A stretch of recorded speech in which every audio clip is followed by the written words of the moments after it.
welcome back to the channel. Today's video is another hair video, and shout out to Hair2Fly for partnering with me on this video to bring to you guys today. So I was provided with a 5x5 closure, and I already went ahead and pre-bleached the knots, beautiful as you can see, and it's a 14-inch closure. The bundles provided were two 16 inches and an 18-inch, and a body wave texture, and the luster of this hair, the shine, the bounce, you guys, amazing. So I'm going to show you guys how I transform this hair into a wig.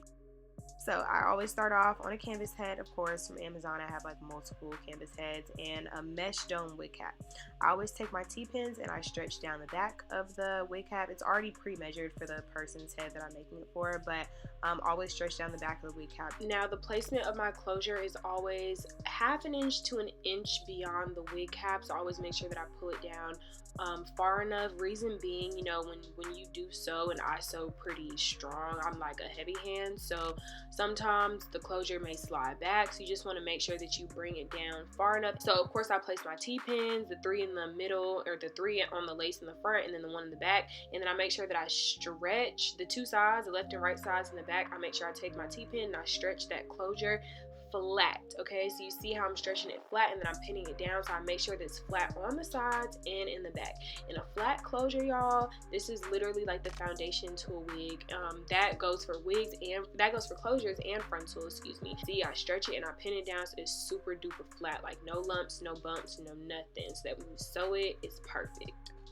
Now I'm gathering the hair and just placing it out of the way. So I always start sewing in the middle of the closure. The needle is in the middle of 2 threads, and I'm pulling it through up until that knot shows up at the very bottom. It does get a little tangled, that's fine, you know, just rearrange it, whatever, and you literally just pull it until that knot is stuck, meaning that that thread is not going anywhere. Okay, again, I'm placing the needle through and I'm pulling it through the 2 threads. So it's creating like a blanket method, if you will. This method is definitely something that y'all can find on YouTube, but that's literally all I do for the closure. I do the understitch method, and I'm just placing the needle again through the middle of the thread, and that's the routine throughout the rest of it.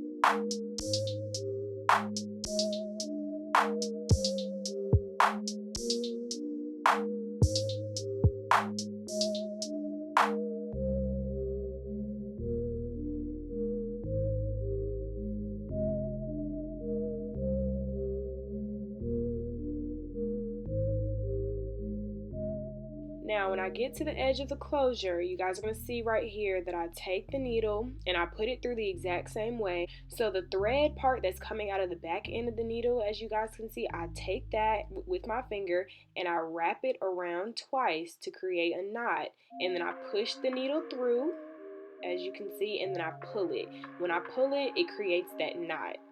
So it's literally secure, like it's stuck, it's not going anywhere. And then I take my scissors and I just cut it kind of close to the thread, not too close, but just close enough. And you're done with one side, and you repeat the same step on the other side. So our closure is sewn on, and now it's time to sew on the hair. So I always start on the actual band part of the dome cap. I sew on everything. I use up all the hair on all parts of the dome cap. I don't like to waste anything. I make sure that I double my first 2 bundles and I single weft my very last bundle. Always, always.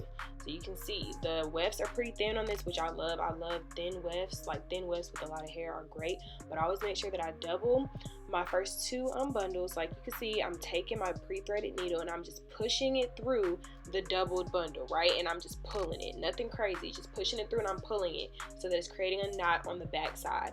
Then I'm putting it through that same exact spot again, but as I put it through, I'm putting it through the wefts and I'm pushing it through the cap itself. And then, like I did with the closure, I'm taking that back end of the thread, wrapping it around twice again to create that secure knot, and then I'm going to pull it. That way the bundle is, or the weft rather, is stuck. It's stuck, it's not going anywhere, and you're ready to sew.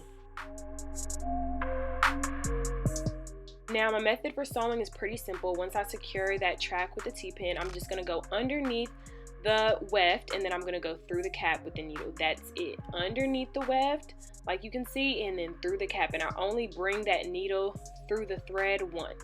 Right here. I don't double my thread in between or anything. I just make sure that I sew close enough so that everything is super secure and it's not lumpy once I take the wig off of the canvas head.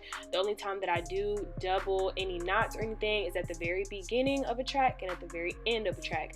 But in between, all I do is take that needle, put it right underneath the weft and through the cap and then through the thread one time, and I secure it with my finger, and that's that.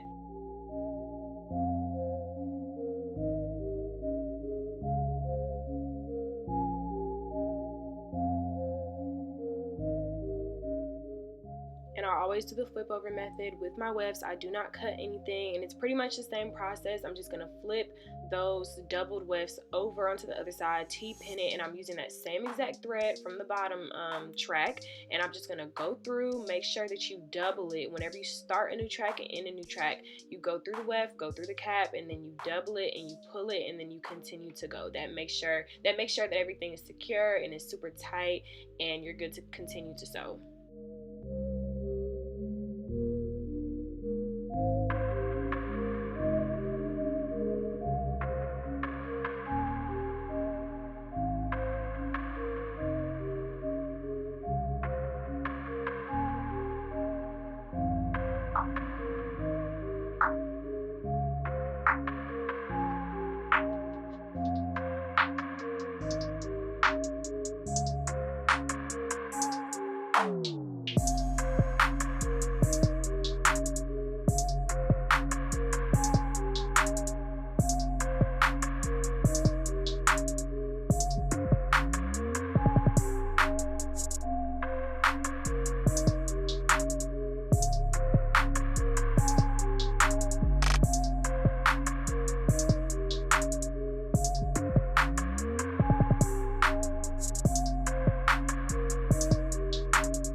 Now, quick tip, if your thread does run short in the middle of you sewing, you can definitely go ahead and cut it. But what you're going to do is take what you do have left and go back over what you've already sewn just to secure it so that you're not cutting it in the middle and then it unravels on accident. So just go back over what you've already sewn, and then you're just going to double it. Double it twice, and then once you double it twice, you cut it again, and then you're just gonna tie it into knots as many times as you want. I think I do like 2 to 3 knots just to secure it, and then I'm just gonna start over in that exact same spot with a new threaded needle and then continue going.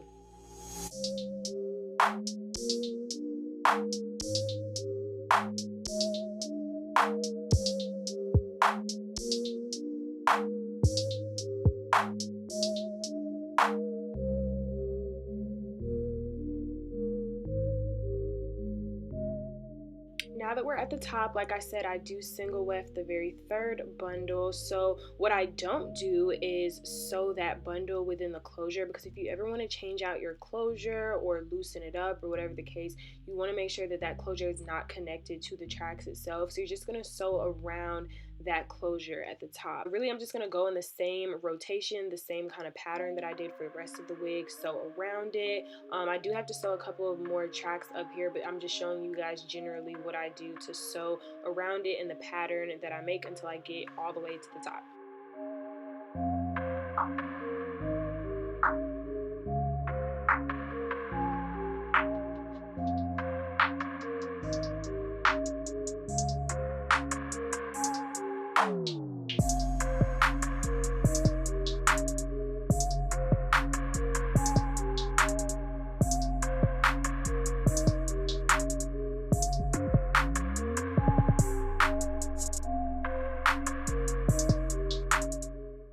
Alright guys, so here's the wig straight off the canvas head, not styled yet or anything. This is the inside construction of the wig, nice and neat as you can see, very breathable, very stretchy, and fit perfectly for the person's head.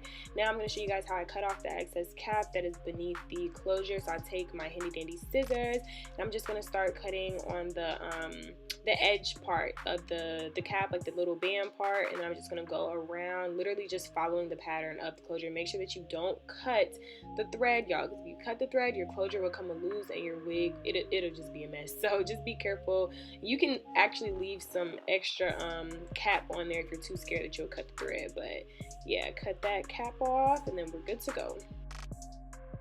So I wanted to try it on for you guys to see the depth of the 5x5 closure. Very, very nice and beautiful. I didn't style it. I just hot combed the top a little bit and parted it off, but you guys get the gist, and I kept it in its natural body wave state. If you guys enjoyed this video, please give it a big thumbs up, comment, like, and subscribe, and I'll see you guys in my next video. Bye guys.